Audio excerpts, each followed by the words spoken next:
Grab me by the ass tonight. Do do do do do do do. Anyways, I did not even know. That's how stupid I am.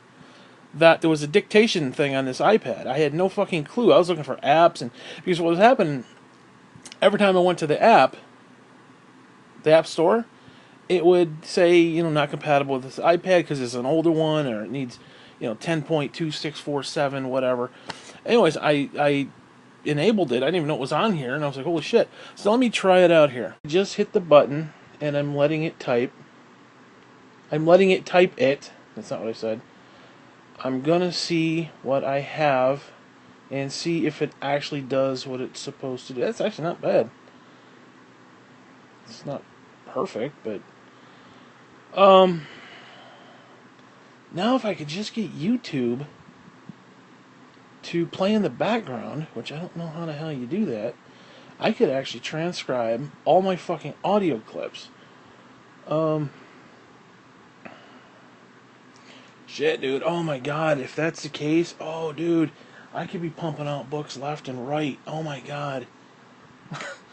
Because I've got so much audio stuff that I do not want to have to sit there and try to transcribe this shit by myself. I just simply don't.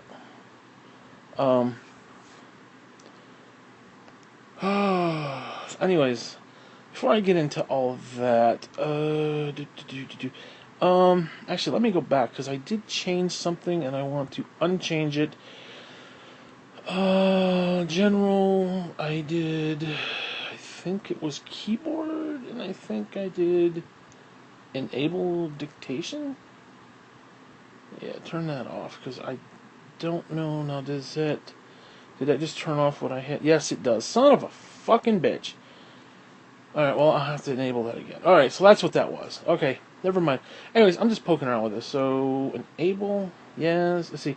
Dictation sends information like your voice input, contacts, and location to Apple to process your request. Yeah, I bet you do. So you can listen to me fucking talk about shit, you sons of bitches. I don't like that. Fuck you. You don't need to send nothing nowhere. Yeah, so anyways,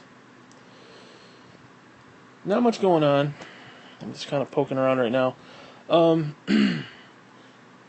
I don't know if I can use this. Let me delete that. It's a blank page. I don't need it. Delete you. Boop. Yes, delete document. Thank you. So I basically gave up on book 3. Now, when I say gave up on, I finished it. I went through it all, and I'm not. I can't do any more with it. I can't do any more with it. So book 2 is off to be edited. Book 3 is technically off to be edited, and now I'm working on book 4. I actually found a couple stories that I had already written, which I was kind of surprised. Plus, I've got a nice little. Let me go through the table of contents here. I basically I'm starting it like I did with book 3. I'm doing a 3-section thing. I may expand that. I don't know. Because I wanted the 3-section, like part 1, part 2, and part 3, and then the different chapters in those parts. And I wanted to keep it simple for book 3. I wanted like 3 parts, So this one, like I said, might be this one might be a little bit different. There might be like multiple parts. Because I kind of want to do book 4 similar to like book 1 and similar to book 2. Not like I did with book 3. Because I did something different in book 3, which I purposely was trying to do different. I was going out of my way to do something different. Now, I either did something very brilliant or very stupid. I don't know. Because I can't read it now anymore and have like an objective opinion on it. Because essentially what I did is, like I said, I did three sections. In the first section, I told the story, each chapter was like A, B, C, D. It went in like a chronological order. I mean, everything for the most part goes in a chronological order.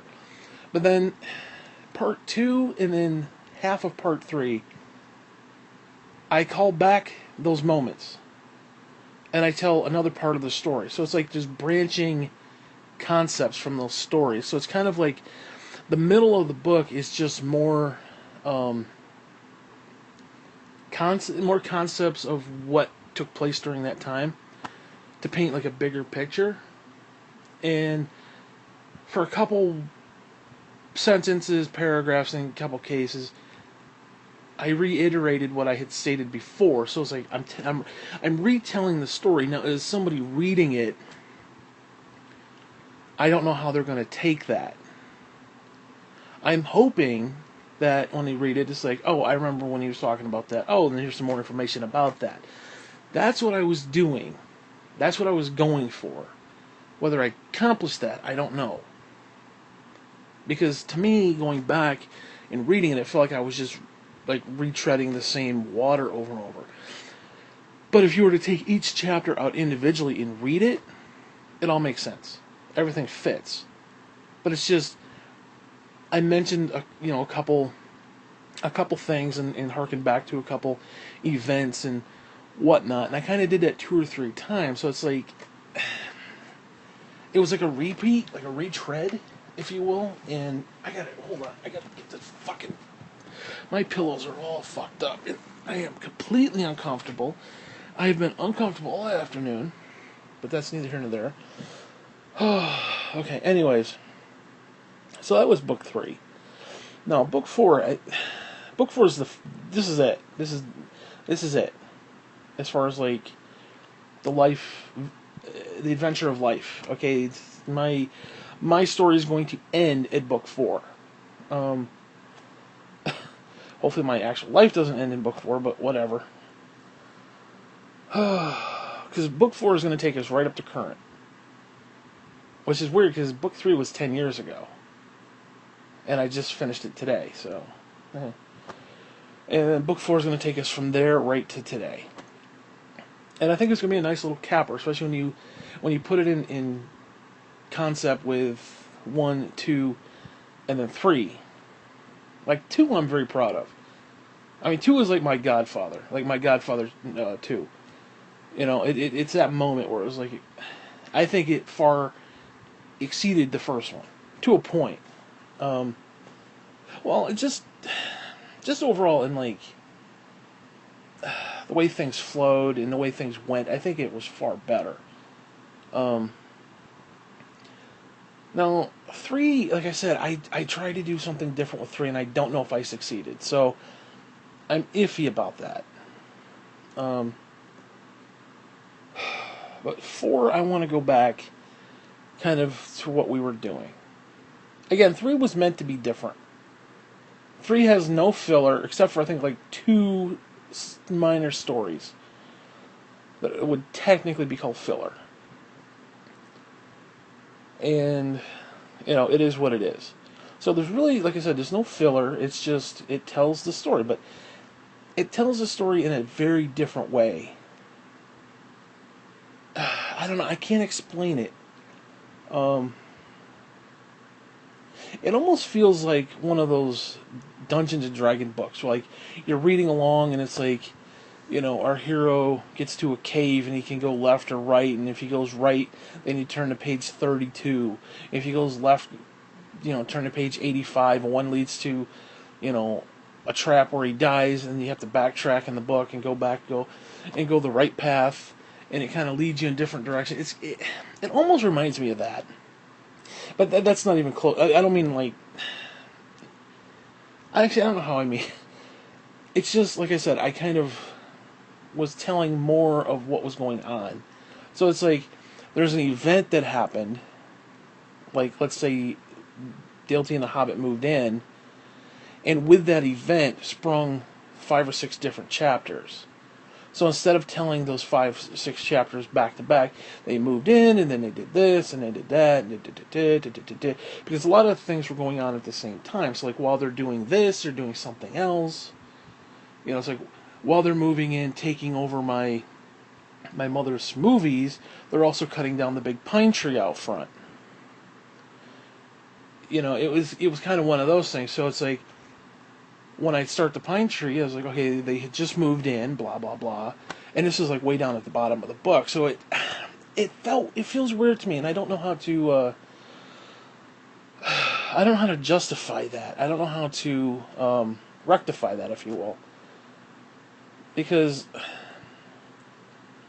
I don't want it to be one of those things where I just repeat myself, and I keep repeating myself like I'm doing right now. See, that's what I'm talking about. It's like I'm going in a circle. It's like I'm talking, I'm saying the same thing, saying the same thing. Blah, blah, blah. Whatever. I'm getting a little frustrated, but that's neither here nor there. That's what I feel like I'm doing, or feel like I have done. So that's why I had to give it up. I was like, you know what? What's there is what's there, and I can't deal with fixing it if there's a problem. I don't think there's a problem. There might be a few. There might be a couple places where it's like, okay, you've said this before. We don't need to repeat that. So either take it out, or try to rework it, or try to reword it, or because again, I was trying to. It was a setup, basically. It was a setup for the next story. So it's like I retold something over and over, but then it was set up for something new. So, but it wasn't like an entire chapter of like, oh, let me repeat the exact same thing repeatedly, and let's just cut and paste the same chapter. It wasn't like that. It was more of a little snippet. Like, remember when the Hobbit slipped and fell? That was funny when she slipped and fell. She was in the pool, and because we never knew how to take care of the pool. We just never took care of it right. So every year we'd have to sub pump it out, and it would be like leaves and gunk and just like swampy water and poop and shit. We'd have to get a sub pump and shit, and they'd go in there with their waiter boots on, and they'd have like these buckets with either shovels, which was not good for the fucking liner, but whatever, or they go in there with those dustpan and brooms, and we basically just mop up all the leaves and black gunky water and just dump it in there, dump it over the side, and then put the hose in and fill it up fresh. Well, I never even talked about this. This didn't even go in the book, which oh, damn it. Oh, I should have talked about this too, because this was right around the time that the Hobbit was ignoring Gene. Like, Gene would come out and see them and be like, hey, talking and shit, like, hey, how you doing? And they'd kind of like, and they kind of like mosey on, like, oh, hi, and kind of like, fuck you, bitch. They were basically rejecting her. And she mentioned it in her letter, and I never talked about it. Well, I remember I was standing outside. You got Dale T and the Hobbit inside the half-empty pool. They're probably about ankle deep in swamp water. And either Jean came home or she came out. I don't remember. I think she may have... I don't remember if she came home or was going out. She was coming or going, one of the two. And she'd park her car right in front of the old window there, by the front of the tree. And then she'd waddle up the stairs. Well, not too long after she left, either she came or went, whatever. The Hobbit, all of a sudden, she took a bad step. Now you gotta understand, the bottom of those floors is, I don't remember what it was. I don't think it was like concrete, but it was hard. I don't remember what the bottom was made of, but it wasn't concrete, but it wasn't just like regular sand. It was hard, whatever it was. Clay, maybe even. So I don't even know what the fuck they had under there. Well, she took a step, and boom! Not only did she land on her ass, like completely, like she did like this, like whoop, and like her feet were on the ground, and next thing you know, her feet are up in the air, and she smacked her head. I swear to Christ, I thought it knocked her the fuck out. She smacked her fucking head on the bottom of that pool. I almost started to laugh because it was kind of funny. Because it was just one of those things like, zoop, like alley-oop, and she just kind of took a little step stutter. Which makes me think of happier days. Yeah, I don't know what made me think of that. I should have talked about that. Damn it. Maybe, I don't know. There's not much else to talk about, though. That's the downside of it all.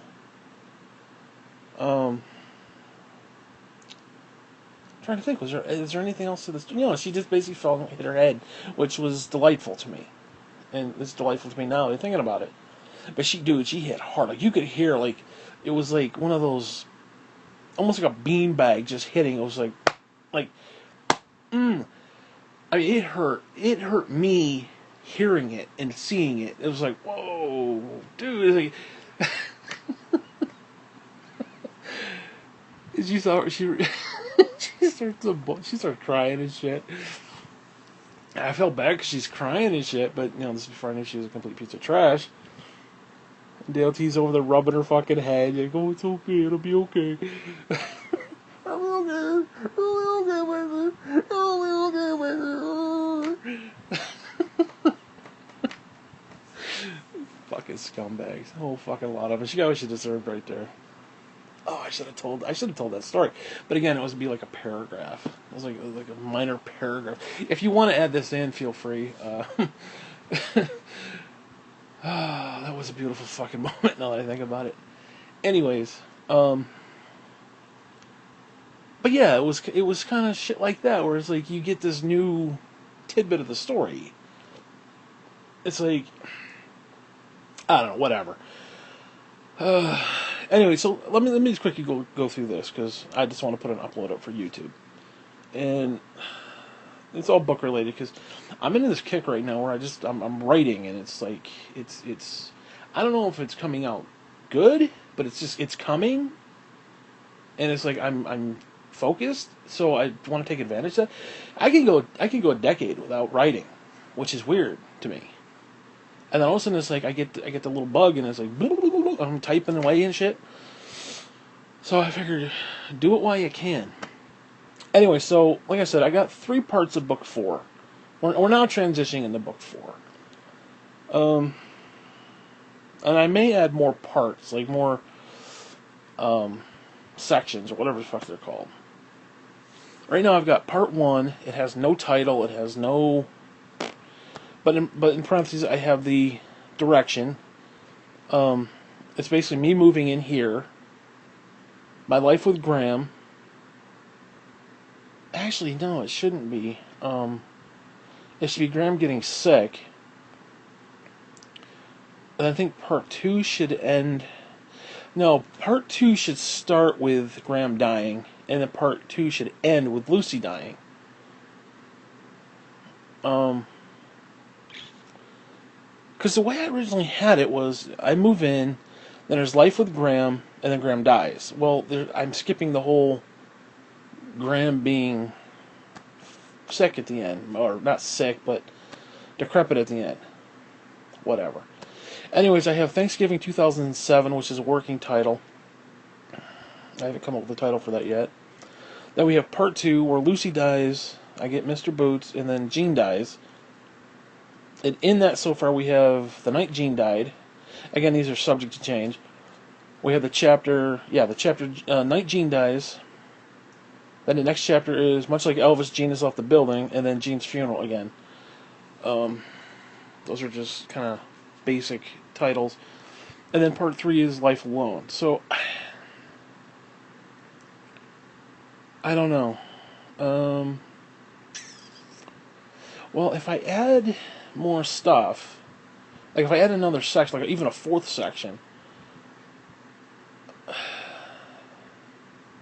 yeah, I think I might do. If I do a 4th section, I probably will. I want to do more sections. So part 1 will be me moving in, and then life with Graham, and then part 2 will be Graham getting, breaking her hip, and being decrepit, then moving to the nursing home and dying, and that's how that'll end. And then part 2 will be about Lucy dying, and then Jean dies. I mean, yeah, I guess I could basically keep it the same way, except just break up part 1 into another part. But yeah, I think I'd like to do multiple sections. I might even do like a crap ton of sections. I don't want to water down each section, because I don't want there to be like 2 chapters in each section. It depends on what I have. Let's see, what do I have? I've got a lot of clips to go through. Well, like right now, I have currently in the main book, I have 1, 2, 3, 4. I have 4 chapters so far, which is not bad, actually. Shit. I do have I think I've got like 4. I got Graham versus the Bee that I can add in there. There's another section here. There's one me making pie and dropping it on the floor.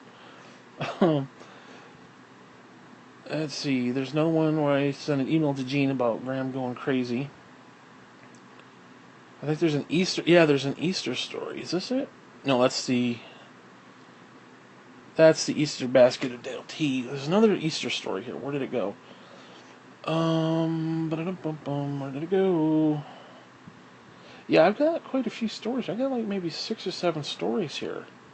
Then I got this one, our kids are growing up to be pussies. I got that one. I could add that in there somewhere. I gotta talk about the Colemans. No question. I have to talk about them. I'm trying to think, who else do I want to get in? Who else do I want to put into the book? We gotta talk about the Colemans. We gotta talk about, let's see, we did Big Daddy. That was my boy. That Big Daddy Clark there. Him and that goddamn Maine accent, dude. Go up to the car, get your mother some vegetables out. I'm like, Jesus. Seriously, if he came up to me, honest to God, if Big Daddy had come up to me and he's like, that's a nasty road out there. I feel like Pet Cemetery, it would have freaked me out. That road out there is taking a lot of animals. Him and that fucking Maine accent and that fucking nose hair. Oh, we talked about Pastor Busman.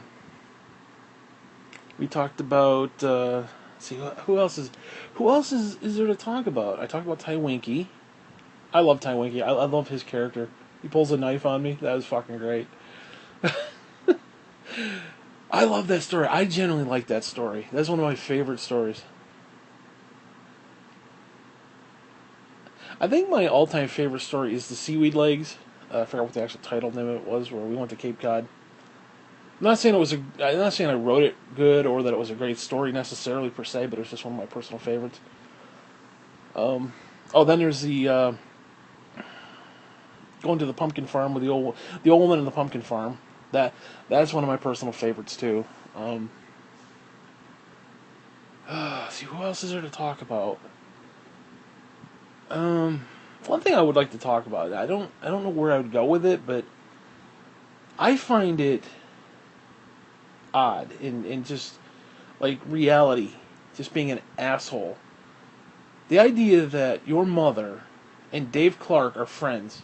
Dave Clark is the crazy fucker who was in the Assembly of God, who would run around going, yeah, running around. He literally, in the middle of praise and worship, he would start galloping and doing Indian calls, whatever the fuck it is, like kind of shit, and yahooing and yeehaw and yipping hoo-ha.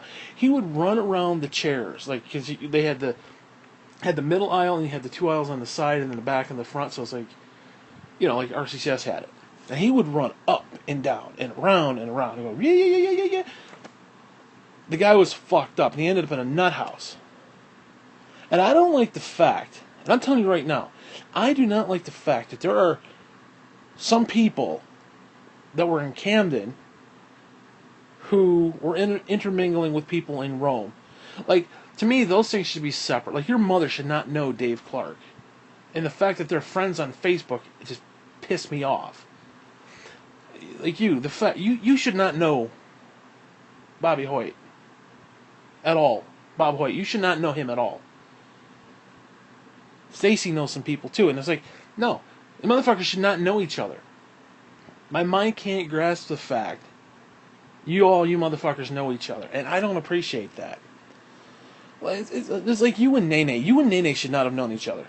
Just should never come into contact. It's like taboo to me. It's weird to me, and I can't help myself. Oh, dude, that is just so weird to me. How you guys know each other. It's like, no, the two churches should not be intermingling. Okay, no. Like, if you told me you knew Tibor Takis, oh, I should talk about Tibor Takis. Oh, dude, just the fact the guy's name is Tibor. I don't even know what the fuck kind of name that is. Tibor Takis, because... Oh, dude, I gotta talk about this. I don't know what I'm gonna do or how, but... can't remember. I don't remember if in the bolster pond, 'cause I did talk about the bolsters. It's funny I got them in there. I don't remember if I mentioned this, but they had 2 kids. I don't know if they had more after, whatever. Because Tibor was this. He looked like something out of the Flintstones, like a Flintstone cartoon come to life. He had literally a square head. He had this bald upper top, and he had a little bit of hair in the back. Not a shoehorn, because it did kind of come up around the back a little bit, almost like if somebody had taken a sock and like just like rustled it over the back of your head and like tied it behind your ears. That's how his hair looked. No, I'm not making fun of it, but that's just that's just the shape of the way it was. And the top was like dome, like blinds you. The sun hits it just right. And they had 2 fucking kids. You had the older kid, Chris, he was a cute kid. He was just one of those cute little kids. He just running around. He's one of those kids that was going to grow up to be an asshole. Because he's good looking. He's going to be fucking all the girls. He's going to be one of those guys. He's going to be like Elliot. Kind of like, hot shot. A jerk off, basically. In a good way. Because you had jerk offs and you had, hotshot jerk-offs, whatever. He was going to be kind of like that. But then the other kid, the brother, the small one, looked like his daddy. And his daddy looked like a cartoon. This kid was so ugly that he was cute. It was like, picture like a little bulldog. Imagine if they had just given birth to a bulldog instead of a kid. I didn't remember what the kid's name was. But the kid was so ugly. He was so ugly that he accidentally became cute. Nah, he's probably butt ugly. Like, I mean, we're talking like the dude from Mask. Remember that? The elongated face. It's kind of like that. Now the kid's face wasn't elongated, but he had that kind of face where it's like you want to punch him because like you almost want to set him on fire, like a praying mantis just was like coming at you and stalking you. And you're like, whoa, and you're beating off with a stick, and you're like, I'm gonna burn that fucker with fire if he comes anywhere near me. That's kind of the way the kid looked. Like, you just want to burn him with fire, just in case he's, like, demonic or something. And I don't mean to be mean, but, like I said, he was just so ugly that he kind of transcended the ugliness and became kind of cute. It was the weirdest thing. I hope he grew into his head. That's all I'm going to say. Like, he was the legitimate bobblehead. Thanks Stewie, like, from Family Guy. That kind of, like, it was that kind of thing, but his head... Imagine Stewie's head having, like, the football head. He had, like, a square head. Like, imagine SpongeBob SquarePants as a head on a child who was bald, too. The kid was bald, too. He looked like he looked like Mini-Me of his dad. I'm not saying his dad was bad looking, but he had, like, that Frankenstein square jaw, square head, like, seriously, you screw some bolts into his neck, he'd be like, Rrr. Okay, that's how he looked. And again, I thought the guy was very cool. So when I say this, I'm saying this in love. Like, he was actually a very cool guy. I should talk about it because his older son Chris. We were down. It was like a Wednesday night or Sunday night, and the old church, which was the stupid Grange Hall from the fucking the Compass and fuckers with the G there, whatever the fuck they're called, and their little upper room bullshit. I don't know, did I talk about that? I can't remember if I talked about that in book 2. Going up there and I remember because they basically rented out the building for our church. And down in the basement, oh dude, that basement was scary, dude. Holy shit, as a kid, because it was like, you get to the bottom, and the bathrooms were okay, because like you walk in, but the deeper you went in, there were like no walls. You're talking like dirt walls. I mean, that's how bad it was. It was like, just like you're going into like this chamber. Like if this had been 1890s, 1790s, you'd expect to see like black slaves chained up down in there and shit. That's the kind of just like satanic worship shit going on in there. Who the fuck knows? Secret society type bullshit. And one of the rooms, they had the table and shit. And Mrs. Bolster was doing the, it wasn't Sunday school, but it was Sunday school, but it wasn't on Sunday. But we were in like this dimly lit room. And she had gone to the Christian bookstore. Now, I don't know if you've been to the Christian bookstore. Christian bookstore was always kind of fun because they had that back room, especially the one in Utica. They had that back room area. They had all their music and all their books and their Bibles and their gift cards and all this other bullshit out front. They had this back room, and it was filled like wall to wall with just fun shit as a kid. Like, you had erasers and you had pencils and notepads. You had all that like back to school Bible bullshit, and all had Bible themes like a little eraser cross and Jesus hand and crown of thorns and shit. It'd be whatever. They had stickers and shit and whatever stupid idiotic Christian paraphernalia they had, and they had all this really just a lot of fun shit. And like these little bauble toys and just little goofy shit things back there. Well, a lot of these women, my mother included, would always go back there and just buy like $50 worth of shit, and then just give it out to the kids on Sunday. Like, oh, here's a pencil with Jesus on it or some fucking thing. Like Jesus saved, or Jesus loved, whatever the fuck it was. You know what I'm talking about. Luckily, the pencils were good quality. I mean, for a pencil, obviously. Whatever. Well, Mrs. Bolster, I guess, had just gone there or whatever. And for some reason, church was going late that night, and the kids were getting kind of rowdy toward the end. Now, this was one of those things where I was like 12 years old, so 12, 13 years old, so for some reason Jamie was down there, and Jamie was always a year ahead of me, so I was hardly ever with him, so it was like I was either 12 and it was everything was for 13, or because I was held back a grade, it was whatever grade it was, and I was always a grade behind, whatever. It was always one of those things. Well, because his mom was doing it, he was down there, because we didn't want to sit up in church. Who the hell does, right? And there was like all different degrees of kids. There was toddlers there, there was us who were like early, like almost teenager, kind of, maybe we were 12, 13, whatever. And Chris, he had to be at least 9 at the time, 8, 9, whatever. But the kids were getting a little rowdy because the shit was going late.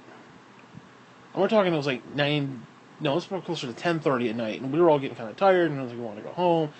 We had school the next morning, whatever. Well, I guess, I don't know, whatever.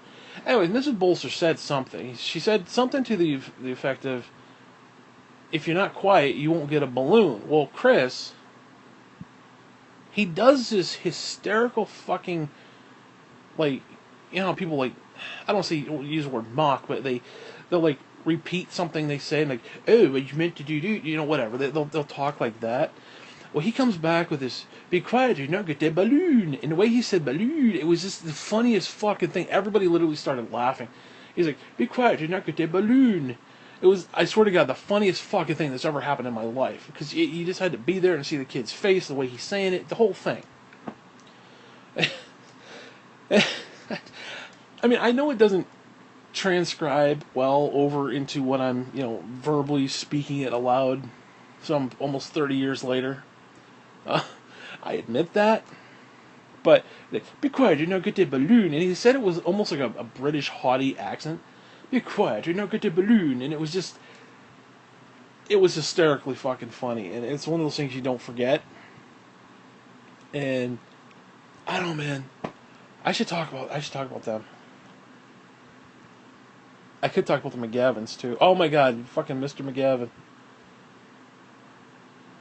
Oh, he's the one who did Gene's closets upstairs. Oh, that's right, I remember that. Because he had 2 daughters. One was older, and then the other one, Nikki, who was kind of like, the hot to trot, the one in the church, where it's like everybody's, oh, she's so sexy, she's so beautiful. She was like the attractive one in church that everybody, flocked to, whatever. I remember we were in one of those upper rooms up there. They had that upper room. And then they had the outer upper room where they had like the swords and the little silly suits that they wear. Not the church, the What are those guys called? I forgot. The Grange. What the fuck are they called? Whatever. The fucking guys with the compass and the G. You know what I'm talking about. I can't think of their name. Mason, not Mason. Oh, what the fuck? I can't. Whatever. You know who I'm talking about. Well, we were up in the fucking upper room, and they did this thing. I don't know what the fuck it was. Whether it was right around Halloween or whatever the fuck it was. They had brought in this fruit, and we were supposed to close our eyes, and they were going to drop something into our mouth, and we were supposed to tell them what it was. And they dropped something into our mouth and told us it was an eyeball. And what it was a grape that they had peeled, and it was fucked up. But all of a sudden, now I was 10 years old, 10, 11, 12 years old. I wasn't privy to people without teeth. Okay. Now, apparently Mr. McGavin had all his teeth removed and he has fake teeth. And dude, that's one thing I hate. All you motherfuckers with the fake teeth, you're sitting there flipping them around in your mouth. I hate when people flip their teeth around in their mouth. I hate that. That's a thing. It's a pet peeve. I can't stand it. Knock it off. Well, he started doing this. I burst out laughing because I was like, what the fuck?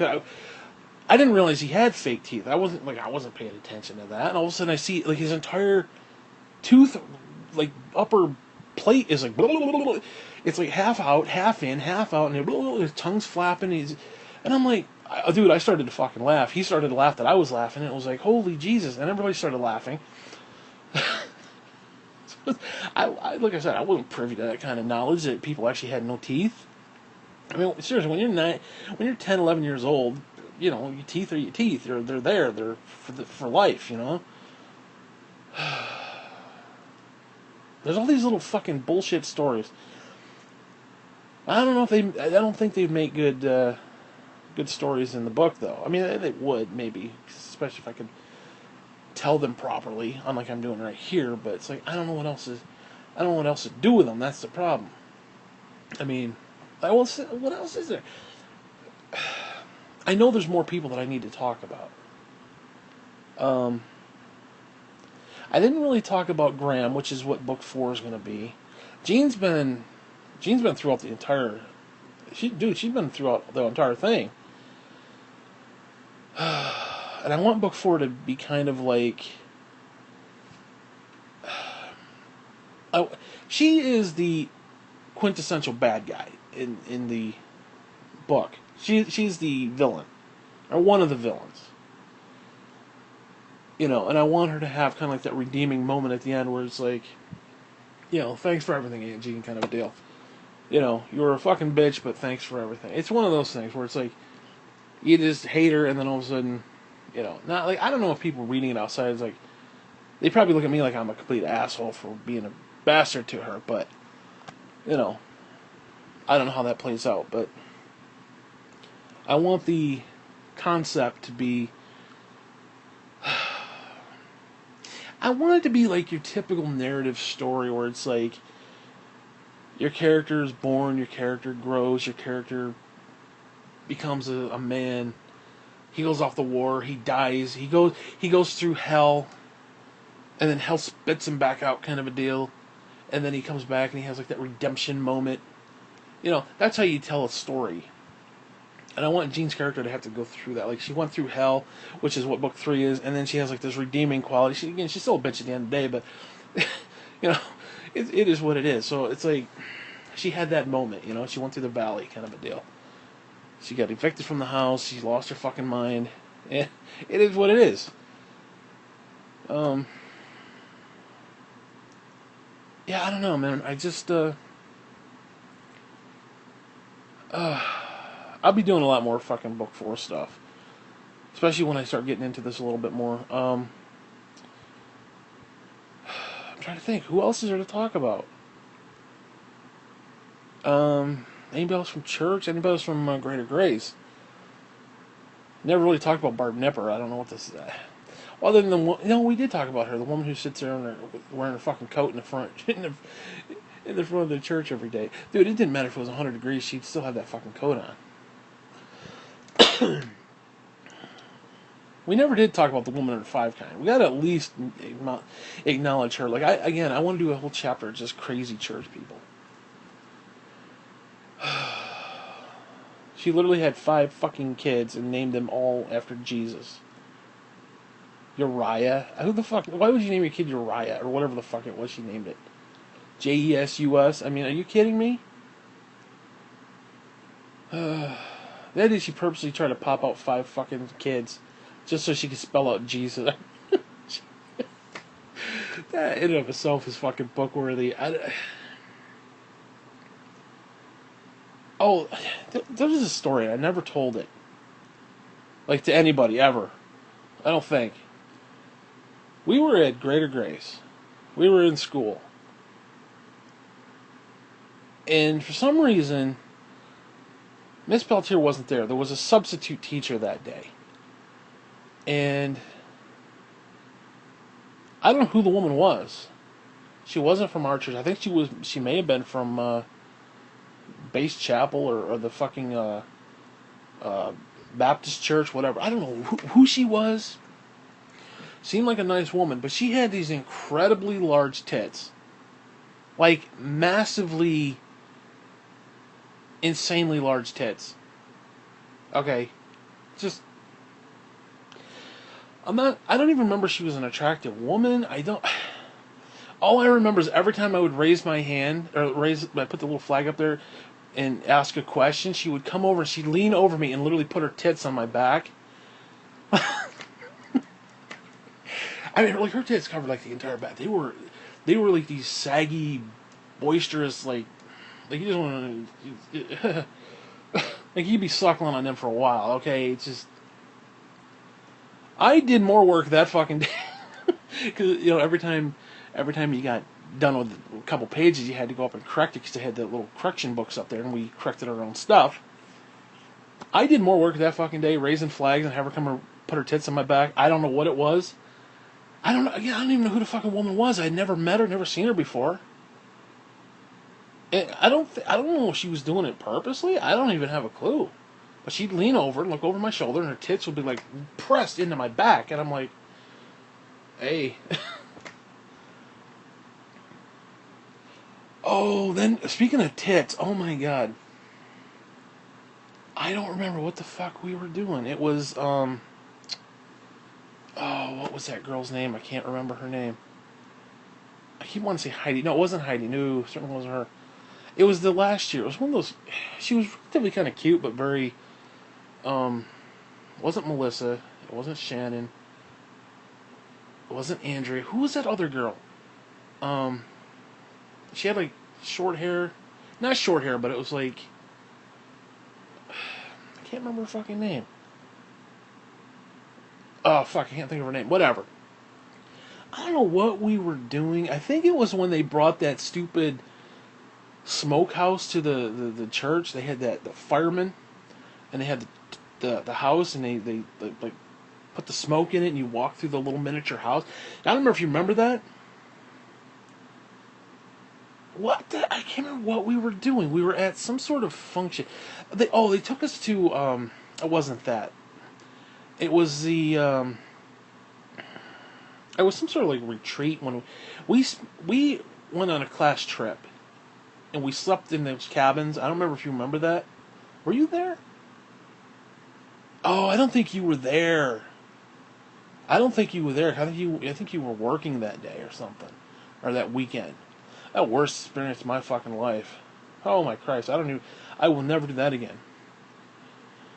Anyways, whatever. And the guy who was leading it, we were doing this thing, and there's like these. We're out in the woods. I don't know why the fuck we're out in the woods, but this wasn't camp. This was something for like a weekend. And it was like those pulley ropes and swings, and it was like this obstacle course of just stupid shit that people think are great. And it was like this competition. We were broken up into 2 teams. Whatever. Well, I can't remember the girl's name. She was in this thing. Like this, there was this blanket, and we were like hoisting her up. Like she's laying on it, and we've each got like a part of the blanket, and we're hoisting her up. Well, she's up in this thing, and the guy tells her to roll over onto her back, and we were going to catch her.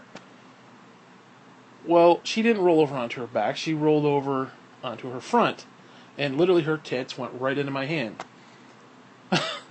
I don't know what we were doing.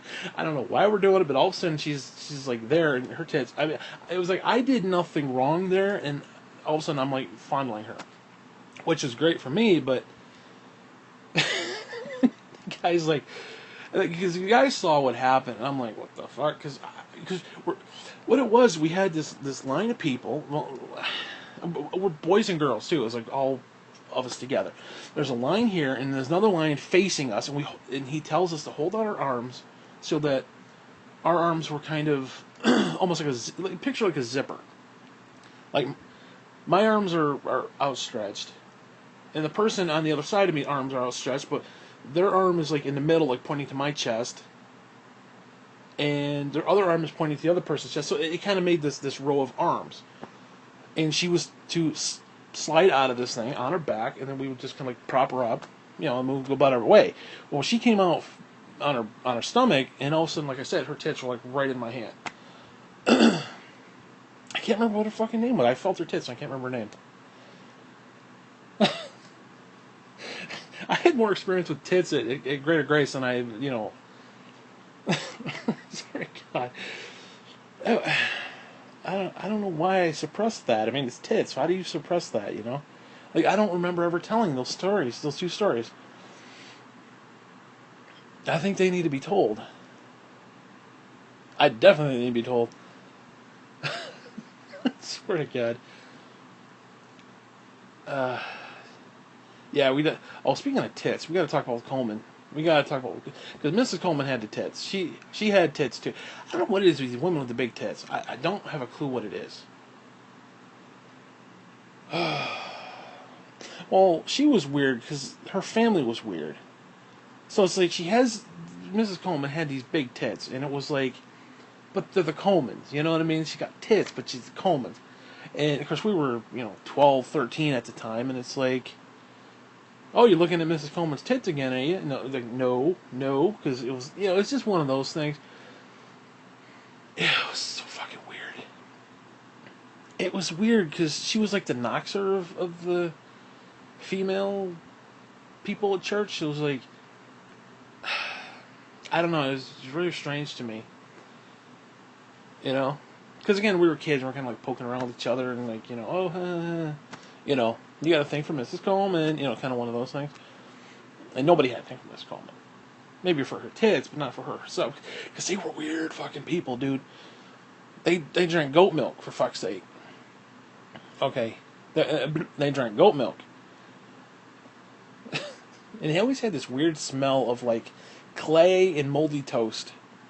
I don't know what it was. It was just the whole family, like they needed mothballs or some shit. I don't know. And Denny was like this nerdy tech guy. This is back in the 80s, so what kind of fucking tech? We had Big Blue, the fucking, warehouse that just blinked lights. I don't know what the fuck he did. He worked in computers or some shit. I mean, this is like IBM, circa 1988. Like, give me a break. And he kind of had the big trophy, had the trophy wife with the big tits and the 3 kids, and it was just very weird, very strange. Very fucking strange. Very strange time. Oh my God, it was just so weird. But yeah, it's like she had the big tits, and it was like, it's like you wanted to look at her tits, but you realized who it was. It was like, ooh, it was kind of like if you put a bag over her head, you'd be looking at her tits all day, but you're like, oh shit, like Noxer probably had nice tits too, but it was Noxer, you know what I'm saying? I was like, ew, it was one of those moments, and it was just shit. It was taboo, is what it was, and rightfully so. I don't know, man. Very sure, dude. The fucking school. Oh my God, it was a weird fucking time. Just really, really weird time. Dude, there was some weird shit that went on in my existence. I don't know if you experienced half of what I did, but everything between that and the spaghetti dinner and the toy sale and gym and the Jesus Christ. Oh my God, the whole thing. So yeah, I'm gonna definitely do a chapter on crazy church people, like insane motherfuckers, big tits and church people. That's what I'm gonna call it. Big tits and crazy church people, or crazy church people and big tits and crazy church people. I like better. Oh my God, it was just Jesus.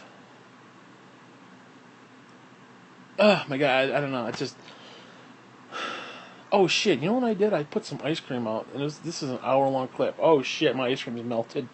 Oh fuck. Okay, we gotta end this. So fuck you. I'm done.